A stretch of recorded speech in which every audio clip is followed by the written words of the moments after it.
Hi, I'm Yaakov Katz, and welcome to a new episode of the Jewish People's Podcast by JPPI. On Monday, the Biden administration imposed sanctions on a list of what they called violent settlers, as well as the Amana Association, the settlement movement's main development and construction company. This was not the first time that the United States has imposed sanctions on Israeli settlers and NGOs. It started about a year ago as a response, the administration said at the time, to the growing wave of what it referred to as settler violence against Palestinians in the West Bank. While the sanctions are an extreme measure, allies, I would think, are not meant to impose sanctions on their allies. The writing had been on the wall after there were too many cases of Jewish attacks against Palestinians that were barely investigated and almost never ended in arrests or indictments. The American sanctions are also not alone. There are European sanctions, British sanctions, Canadian sanctions, all against a variety of Israeli people and entities. Practically, what this all means is that these people, even if they don't have assets or holdings or bank accounts in Canada, the United States, or anywhere in Europe, what happens to them is that their bank accounts in Israel are frozen because the Israeli banks fear that they could be hit with sanctions if they allow them to operate their accounts here. Israel has been helpless to stop it. But in Israel, there's hope that when Donald Trump takes office on January 20th, he'll reverse the decision, overturn the sanctions. And that might happen. But there's also no question that the floodgates of sanctions have opened on Israel over this past year. Today, we're looking at what does this mean for Israel in the short term for an NGO like Amana? How does it continue operating? How does it pay salaries? How does it continue to build someone's home who has been paid to build their home? And also, what does it mean long term? Since even if Trump reverses these sanctions, what will happen when the next time there's a Democratic administration? Maybe in 4 years, maybe in 8 years, maybe longer. But one day that will happen. And what will they do after this precedent? I'm joined by two of my JPPI colleagues, the Director General of JPPI, Dr. Shuki Friedman, an expert on sanctions, as well as by Dr. Sarah Hirschhorn, a fellow and author of the book City on a Hilltop, which looks at American Jews and their involvement in helping to launch the settlement enterprise. Have a listen. Shuki and Sarah, thank you so much for joining me. So, Shuki, I want to start with you this week. Obviously, and as I mentioned in the introduction, more sanctions have been imposed by the Americans on Israeli settlers, what they would refer to as violent settlers. But what was most significant were the sanctions that were imposed on Amana, which is basically the construction company of sorts, or the organization and company that builds all of the homes in Judea and Samaria in what the Americans would refer to as the West Bank. This comes at a time when lots of sanctions have already been imposed on Israeli Jews, whether by the United States, by the European Union, by England and Britain. And it seems that potentially more sanctions are to come. There's lots of rumors of the fact that maybe Itamar Ben-Gvir, Bezalel Smotrich will potentially be sanctioned by the Americans and by the British.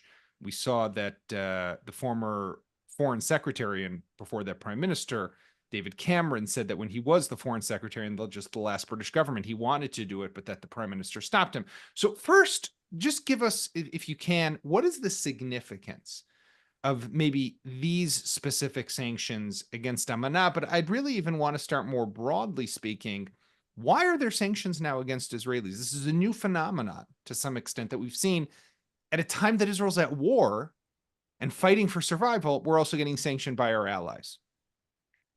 So first of all, if you go back to the executive order of the president from February, we'll figure out that not only that the president and then the rest of the administration sanctioned West Bank activities, but also the executive order being drafted in so wide way that it contained any activity of Israelis in the West Bank, which means, for example, it said that if someone acting against or in a way that might disturb for the United States to implement its future vision for two-state solution, he might be sanctioned. Practically, it means that you can sanction any activity of construction, legal or illegal, in the West Bank, not only settlers, violence or enforcement of violence on these settlers, but also construction activity, development activity, governmental activity, and every activity that's going on in the West Bank. In other words, to some extent, what you're saying is, sorry to interrupt, but anything that facilitates just regular life, Definitely, Jewish life in Israeli definitely. life in the West Bank could be seen as an and obstacle. risking the security of the Middle East, which means anything in the West Bank. So it means that basically the executive order set the stage to sanction very widely these settlers, which was in the beginning the sanctions that they imposed on people on the ground, or some shepherds here and there, but by the time took much more severe and serious course where it started to sanction organizations like Tav 9 and Lahava, for example, and now Amana, which is the largest construction company within the West Bank. And the reasoning is that in some cases it built in outpost or illegal settlements, and therefore it should be sanctioned. But if you look down the road, it means that it's basically sanctioning all the settlement enterprise, and it's in a way blacklisting every activity potentially will happen in the West Bank if the administration will continue in this course. Now, why they started at the beginning to do it? There are certain reasons. First of all, political internal reasons. The administration, back then started to get ready to the election and wanted to, on one hand, support Israel, but on the other hand, demonstrated it confronting the problematic policies of Israel. And it was very easy for them to go to the West Bank. But also, it's not a secret that the administration and the government of Israel didn't see eye in eye many issues, including the West Bank policies, and therefore it was easy for them to confront the Israeli government over there and not on the Gaza issues or Lebanon issues. So before I just go to Sarah, because I do want to kind of get your take also on this in the US, but Shuki, the practical ramifications, I think is important also just to point out. When someone is sanctioned by whether it's the United States or the UK or the EU, what does that mean for an Israeli? So I can understand what that means for a large multinational corporation, which has holdings in America or Britain or somewhere in France. And now those bank accounts are going to be frozen. And now American companies won't be able to do business with the now sanctioned entity. But if I am a settler, or a so-called settler who lives on some hilltop somewhere in the Sumerian hills, what do these sanctions actually mean if I don't really have any holdings in America? I don't have any assets, homes in France or Switzerland. What does this mean for me? The idea of sanction work basically on the financial net, and if you sanction someone, whether it be Israeli or other national, and he have any bank account or financial activity somewhere, the Americans have an ability to hold jurisdiction towards this activity, and therefore what we've seen through the sanction is whenever someone being designated by the Americans, immediately the banks in Israel blocked his accounts because they are fearing that if they doesn't obey to the American sanctions, they'll be sanctioned by the Americans or cut off from the American financial system. Now, you should understand that every activity in dollar is going actually through the United States, through a correspondent bank in the United States, and therefore they have jurisdiction on most of the financial institutions in the world.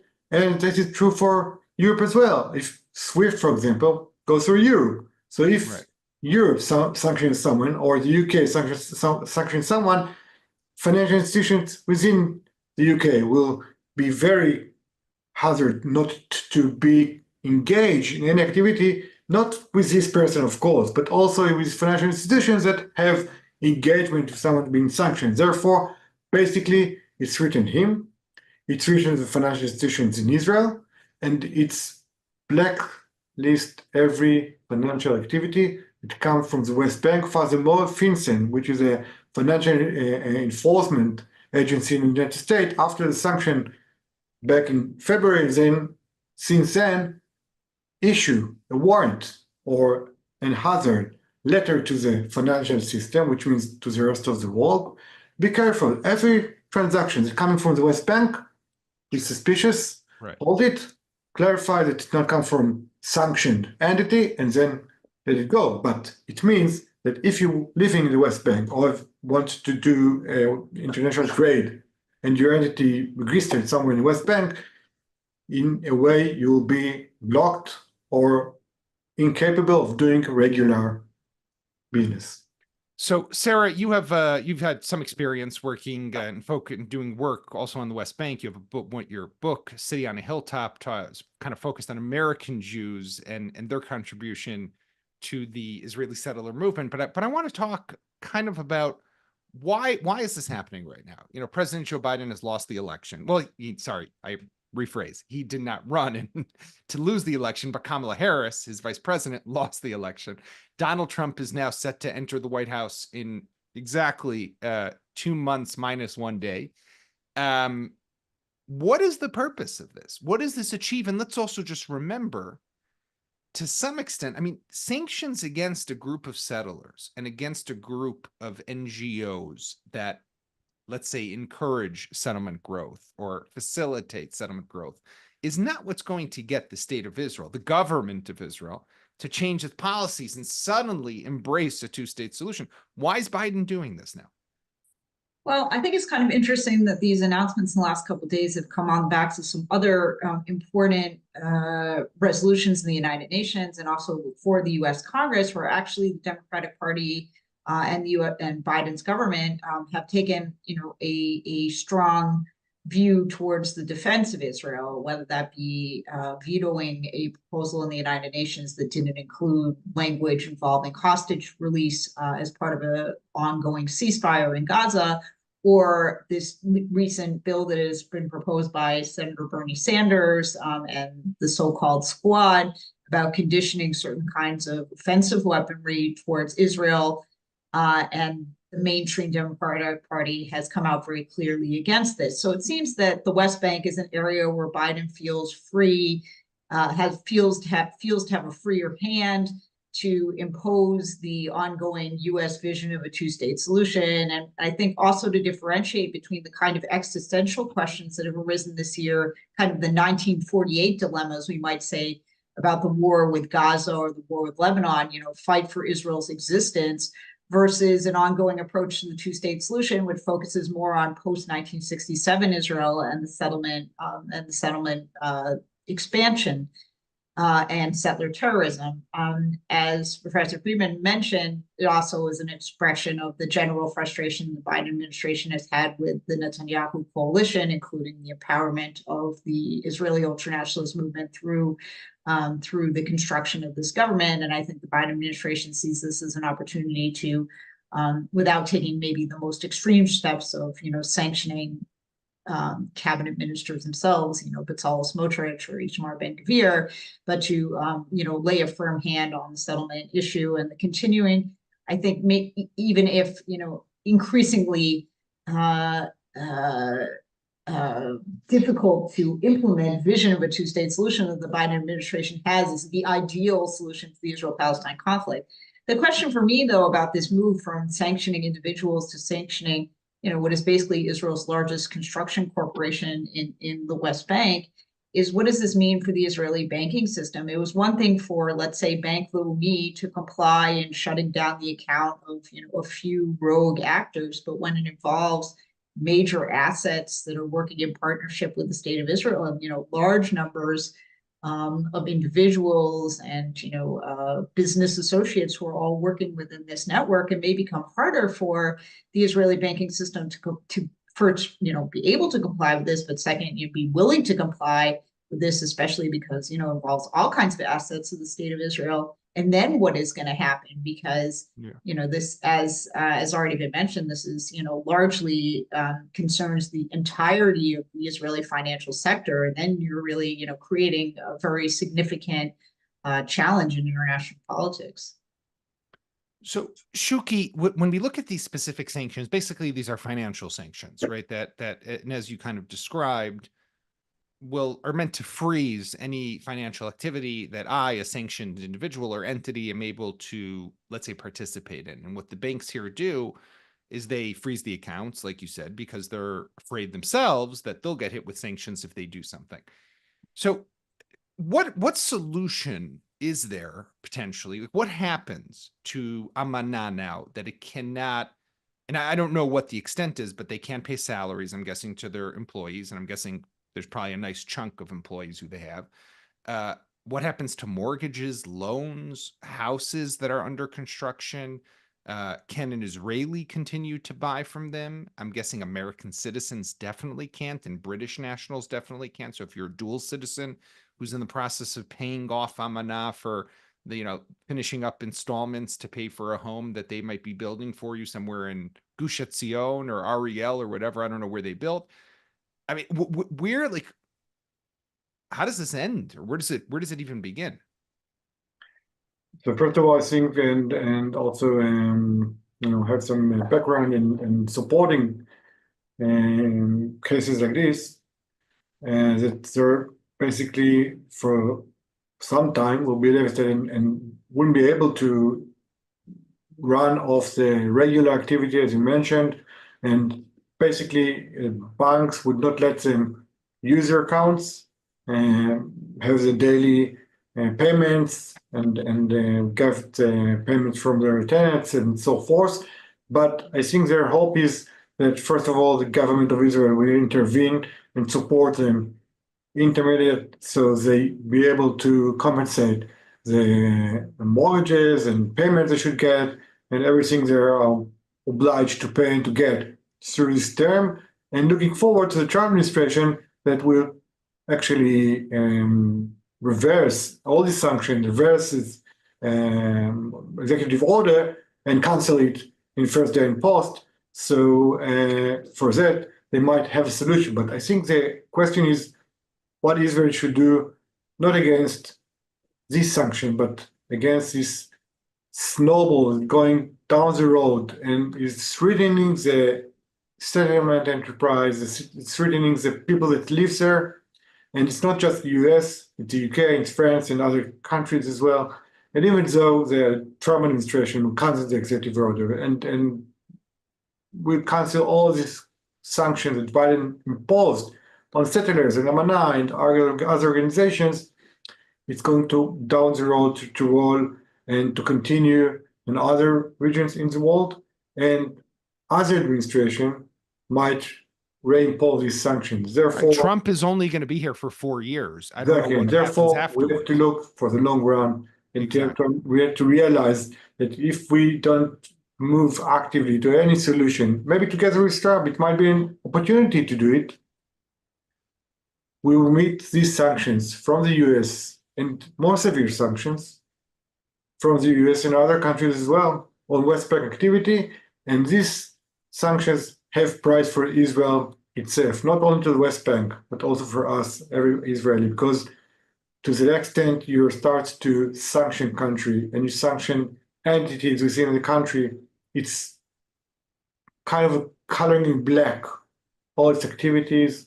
And European entities like pension funds, like other investment houses would be much more cautious on investing in Israel, not only in the West Bank, but in Israel at large, because it's actually producing a very negative sentiment toward activity in Israel and with Israel.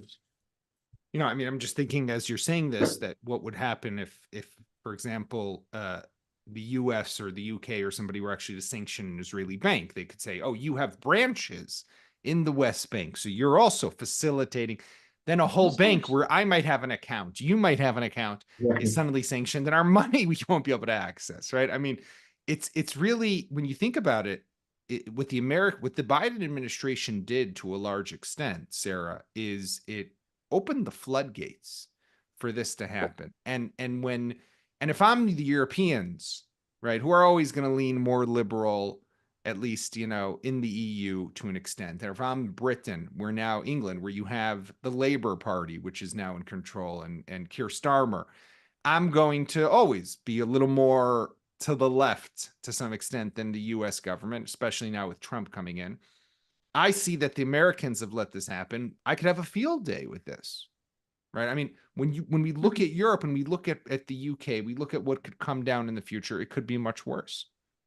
Certainly, and I think we could have also seen this coming because it started in, the most left-leaning progressive circles in society. For example, the Horizon 2020 grants in academia that were preventing certain kinds of funding going towards research that was either conducted in the West Bank or with assistance of facilities in the West Bank. And the Israeli government was able to kind of compensate Israeli scholars for that out of its own funds when that was implemented. But maybe we could have anticipated seeing this coming down the road, and not only financial sanctions that would then be coupled with the lack of arms sales and diplomatic cover, be ruinous to the future of the state of Israel.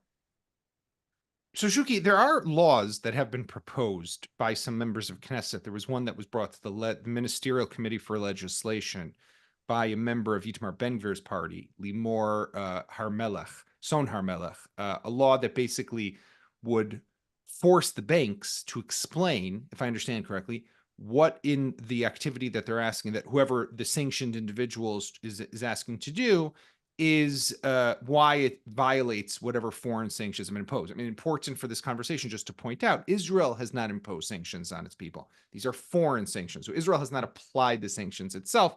But like we've said a number of times here, the banks decide to impose and basically act on those sanctions. So that was her suggestion. You'll explain to me in a moment why you think it's not such a good law. There's another law by Tzvi Sukkot, a member of Knesset of Bezalel Smotrich's party, which has proposed something a little different, which is that the Bank of Israel, basically the Israeli Federal Reserve, will create bank accounts, something like that, for sanctioned individuals, and they will be able to have financial activity and operation under the umbrella or with the support and guarantee, let's call it, of the Bank of Israel, that none of this money or activity will be going to anything that will violate those sanctions. What do you make of these?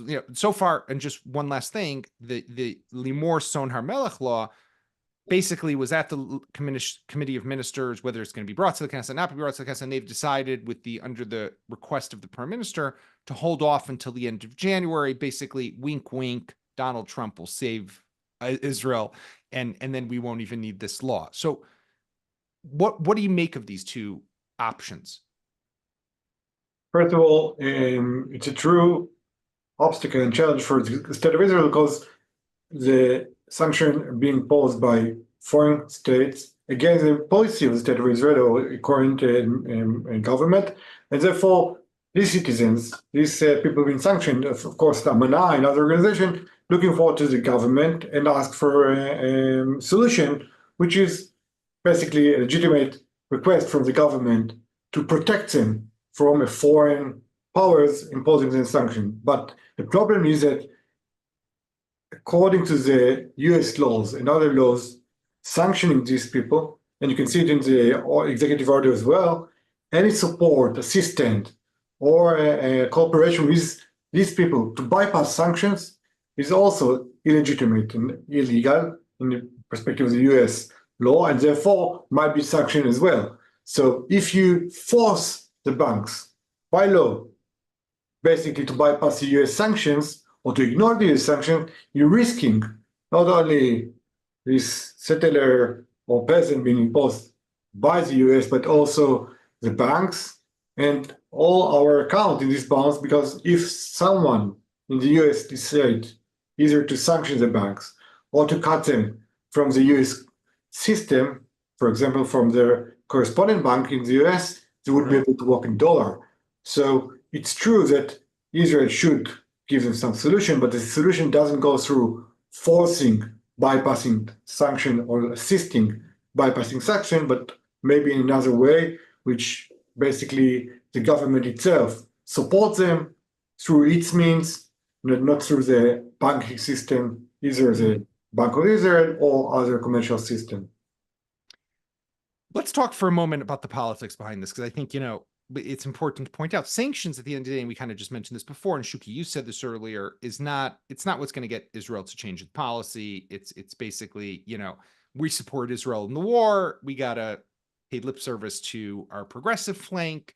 We got to show that we're also cracking down. And therefore, this is an easy way to do it. So it's like, I don't have to do much, but I can do this and I can show people, hey, I'm acting, right? I'm doing something in the foreign policy realm. But what drives me a bit crazy in this whole story is that at least when it comes to the so-called violent settlers, right?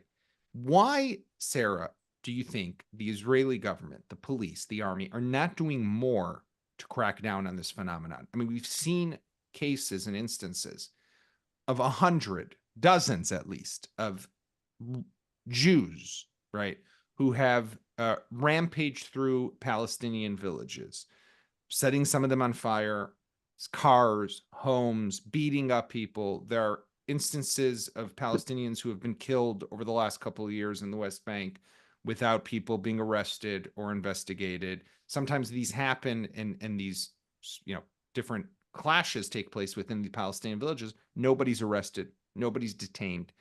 I mean, if Israel really wanted to, it could take a harder hand to them. And then I think that would maybe I'm wrong. So please correct me if I'm wrong, but maybe that would have shown the Americans and the Europeans that we're doing something and we don't need sanctions.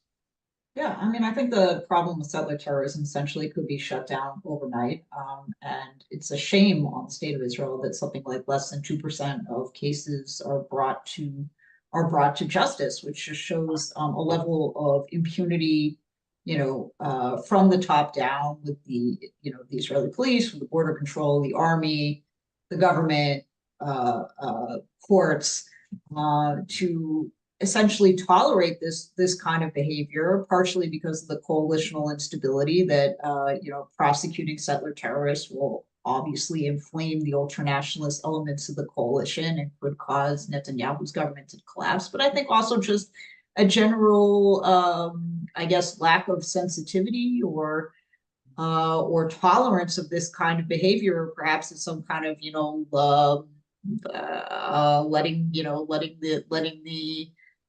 letting some kind of violence erupt is to prevent further violence. We've also seen that some of these settler terrorists, when they are prevented from engaging these kind of activities, then redirected their energy towards the IDF, invading bases, stealing equipment, targeting Israelis themselves. So I think there's a feeling that maybe there's a little bit of letting the pressure out of the kettle here on occasion to prevent a more wide scale event, which is really frightening and obviously makes it more imperative for the state of Israel to crack down on this kind of behavior. So, but unfortunately, I don't see how these sanctions in and of themselves actually do anything to prevent settler terrorism. If anything, I think the sanctions only empower the narrative of the United States and other countries conspiring to crush the state of Israel and to prevent Israel from doing what it needs to do in the interest of its national security. Although, of course, settler terrorism, as every Shabak chief and IDF head has said, is actually a threat to Israel's national security. But I don't see how there's any correlation between what these sanctions are envisioned to do, which is obviously extremely broad, and actually deterring settler terrorism, which is unfortunate because the lack of targeting of this kind of behavior, I think, only leads to more of this behavior, which is very, very problematic. Shuki, is that what it really is? It's just Itamar Ben-Gvir being in charge of the police, being in the coalition, and Netanyahu, who's not stupid, right? He gets what this is, the damage this causes Israel. I mean, you hear it also, you've heard it over the last year during the war. The Americans would say, of course, Israel needs to defend itself and needs to fight. You would hear Tony Blinken say, the Secretary of State and others, but we also got to crack down on settler violence, as if even making this wrong and unbalanced equivalence between what Hamas did to Israel and the sporadic and very infrequent, but yes, problematic phenomenon of settler violence. Why are we not doing more to stop it? Yeah, first of all, it's if you look back, okay, it's not the first time that there are a confrontation between the administration and the state of Israel, the government of Israel, a right-wing government building in the West Bank, acting in the West Bank, not forcing the West Bank, and up until now, no one sanctioned. Basically, it's the first time for someone, it was a state at the beginning, to sanction entities, to sanction settlers within the West Bank. What it happened now? The difference is basically the new government, the Itamar Ben-Gvir and Smotrich government, are a finger in the eye of the Americans. Furthermore, Netanyahu decided to give the full enforcement and ruling of the territories, West Bank, to Smotrich as a minister in Ministry of Defense in charge of the West Bank, and Ben-Gvir in charge of the enforcement. Now, I had some conversation with the American official, and they're frustrated. Why? Because they did, what I'm saying, they did approach the government of Israel and ask them to enforce and to act against settlers that acting with violence in certain cases, in many cases, and they didn't. And the first time, the second and third time, they tried to do it in the official way, in the normal way, and finally they realized that there's no chance for a real enforcement by Itamar Ben-Gvir and by Smotrich. And furthermore, if you go to the executive order, you see that one of the reasons to sanction someone is if he's not forcing the law within the territory, which means you can sanction officials. So basically, Itamar Ben-Gvir and Bezalel Smotrich are apparently potential targets for sanctions. I would. If you ask me, I said that this administration will sanction them before 20th of January. So before Donald Trump takes office, your guess is that they will. Sarah, you support the Shuki gamble here? I agree on that. There's just one thing that I wanted to add, though, is that these sanctions also seem in some ways to move the goalposts of the U.S. administration towards the future of the two-state solution. It shouldn't be an issue if we all still have a consensus over the idea of settlement blocks will be absorbed into a future state of Israel with compensatory territorial swaps for Amana to be going and building an extra grandmother apartment, let's say somewhere in Gush Etzion, which is within the consensus of what will be absorbed into territorial Israel. So it seems to be also that the Biden administration and others are trying to literally reconfigure the map of what a future two-state solution could look like, and create conditions that lead more in the direction maybe even of a one-state solution than a two-state solution down the road. So I think it's very concerning that the sanction behavior, even if it ultimately reaches Itamar Ben-Gvir and Bezalel Smotrich, I think would be a deterrent, in other ways are actually doing very little to attack the concrete frustrations and problems with settler terrorism, and doing more to create a larger reconfiguration of what the region is going to look like, that is both bad in the short term, because I think that the Trump administration will then come in and start thinking very seriously about, in coalition with its ultranationalist partners in the Israeli government, about the question of annexation. But also, should Democrats come back into power 4 years from now, this could lead to very major changes in what we think of as being the future of the Israeli-Palestinian conflict. 100%. And I think that's what makes it very interesting. But also, I'll just say to the Itamar Ben-Gvir and Bezalel Smotrich, if they do get sanctioned, I'm going to go out on a limb and say it won't hurt them politically here in Israel. Among their constituents and their voters, best thing that could ever happen. It might actually be a great pathway for Itamar Ben-Gvir to actually climb. And so it would have, now again, the Americans don't do things because it's necessarily politically smart. They do it because they think it's the right thing to do and it's the lawful thing to do. But I would also recommend maybe just putting on the political savvy hat in this case as well, and thinking about those ramifications if the objective is to undermine and not empower Itamar Ben-Gvir and Bezalel Smotrich. But with that, I want to thank both of you for joining me, and to our listeners and to our viewers, thank you for being with us. This was another episode of the Jewish People's Podcast. You can find us always on Mondays and Thursdays on Spotify, Apple, and of course on YouTube and the Times of Israel website. In the meantime, have a quiet weekend, a Shabbat Shalom.